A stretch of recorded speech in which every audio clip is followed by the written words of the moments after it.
ക്ഷണിക്കുകയാണ്, സ്വാഗതം ചെയ്യുകയാണ്. Oh my God, Bigg Boss എന്ന വലിയൊരു റിയാലിറ്റി ഷോയിലൂടെ ടൈറ്റിൽ വിന്നറായിട്ട് നമ്മുടെ മലയാളികളുടെ പ്രിയപ്പെട്ട കഥാപാത്രമായിട്ട് മാറിയിട്ടില്ല നമ്മുടെ പ്രിയപ്പെട്ട അനുമോൾ ആൻഡ് ഫസ്റ്റ്. അങ്ങനെയാണ്, ഞാനൊരു ജെന്റിൽമാനാണ്. എനിക്ക് വയ്യ.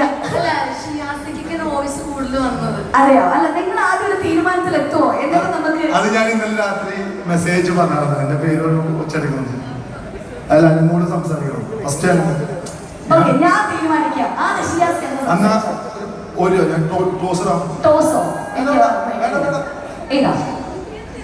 ചുമ്മാ അല്ലല്ല, ഞാൻ ബിഗ് ബോസില് 3-ാം സ്ഥാനം വന്നാണ്.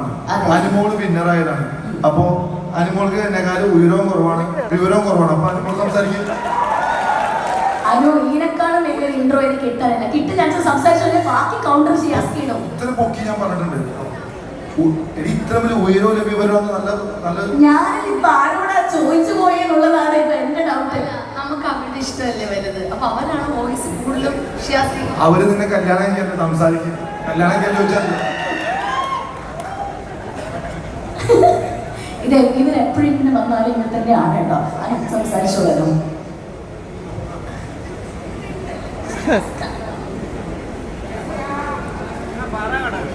ഹായ്, ഇതിപ്പോ എനിക്കായിരുന്നു സർപ്രൈസ് ശരിക്കും പറഞ്ഞ. കാരണം ഞാൻ വിചാരിച്ചു എന്നെ സുധീർക്കാണ് വിളിക്കുന്നത് ഈ ഒരു പ്രോഗ്രാമിന്.